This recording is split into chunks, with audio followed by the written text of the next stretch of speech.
Meghna Girish, she is mother of Braveheart, Martyr Akshay Girish, the one who sacrificed his life while trying to save all those women and children who had been taken hostage by Jaish-e-Mohammed terrorists during Nagrota encounter. Ma'am, once again, we have seen the blood is spilled in Kashmir Valley. Nobody else other than you can understand pain of all those near and dear ones who have lost their kith and kin during this massacre. So how you really feel? I feel it's a new low that the terrorists have gone down to. One thing is to fight against those who hold arms. At least there it's a fair fight.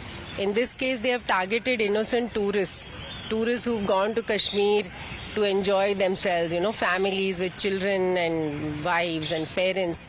And they've singled out men who are in the prime of their lives, who have young wife, young kids, who have young parents, around, and they've shot them in cold blood.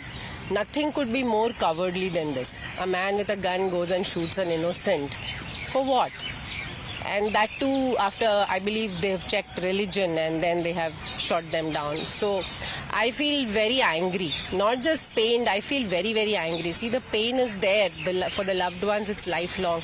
But I feel very, very angry that they have done something which does not deserve to go unavenged. It has to be a very strong retaliation, tenfold. That is how I feel as an Indian. During Nagrota encounter also we have seen that they had taken women and children hostage. But at least there was Martyr Akshay Girish to save them.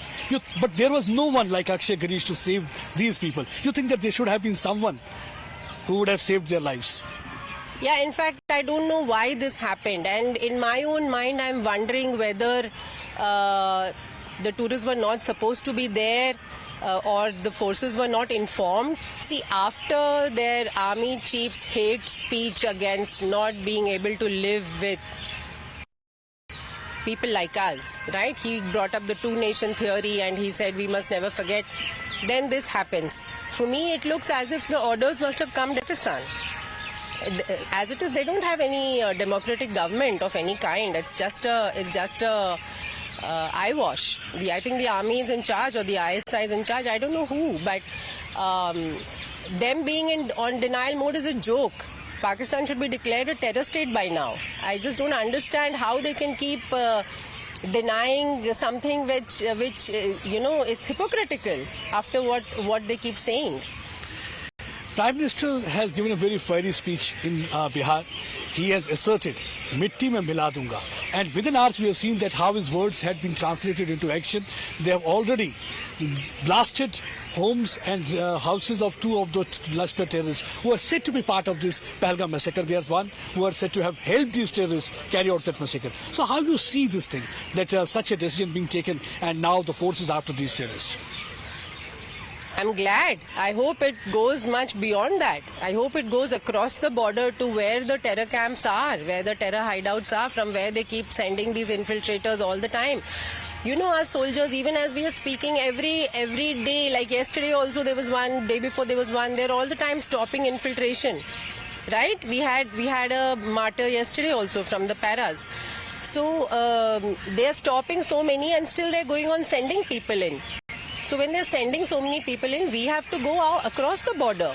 It's not going to happen otherwise. If we have to stop this kind of terror, then I think we need to avenge. And this time we shouldn't just be reacting. We should be acting and attacking to destroy the terror infrastructure.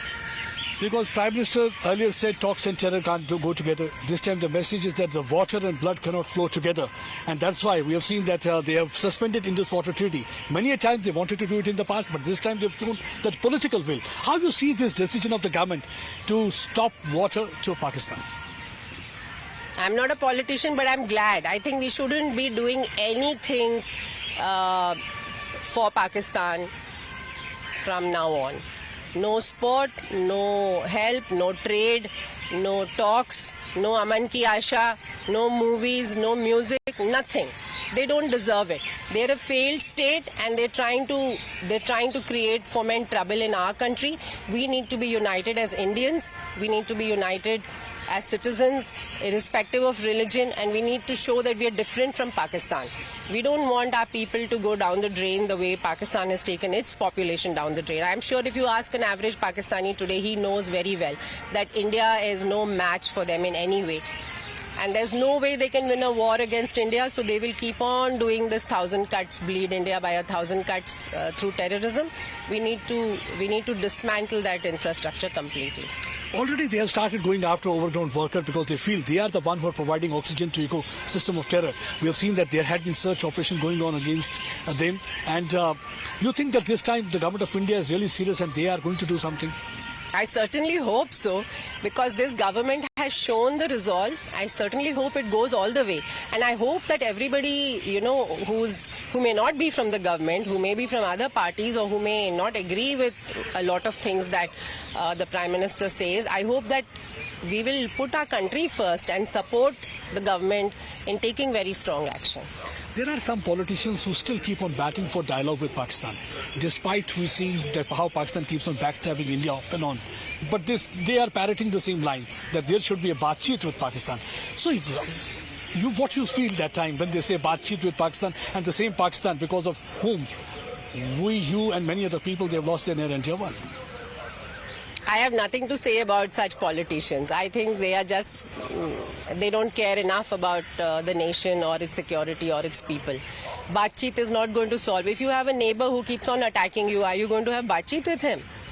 Everybody likes to live in peace with their neighbor, right? It may be even on your street. You like to celebrate together. You may grieve together. You may do good together. You may help each other. But if one neighbor keeps on attacking you by deceit all the time, what kind of talks can you have with them? As a martyr's mother, what will be your message to Asim Munir? Because already he has stoked the fire with the two-nation theory, resorting to fear-mongering, saying we are different, and then saying that Kashmir is a jugular vein. I don't have to give him any answer. I wouldn't want to. But I have seen Pakistanis themselves, ordinary Pakistanis, including soldiers who are veterans of the Pakistan army, saying, what is he saying? There's some journalist, some soldier speaks, Adil Hussain or something. I saw his tweet. He says it's probably the directions to do this attack has come from the Pakistan army or the ISI under the orders of the chief. So I think Pakistanis themselves have realized, and they're actually talking about getting rid of General Munir because of the kind of trouble he's fomenting. Ghar mein ghus ke marunga. You think that this time they should do it? Because first time we saw in 2016, there was the ground forces, they moved inside, paradigm shift in the military strategy. 2019, we saw that how Indian Air Force was able to penetrate inside. And what you feel this time can happen? I hope and pray that our soldiers will be safe और घर में घुस के मारेंगे. अच्छी तरह से मारेंगे without casualties on our end. I don't want to see more names on the walls of the war memorial. But I have faith that they will do whatever it takes, and I hope they do whatever it takes. You okay? You need a water, sir?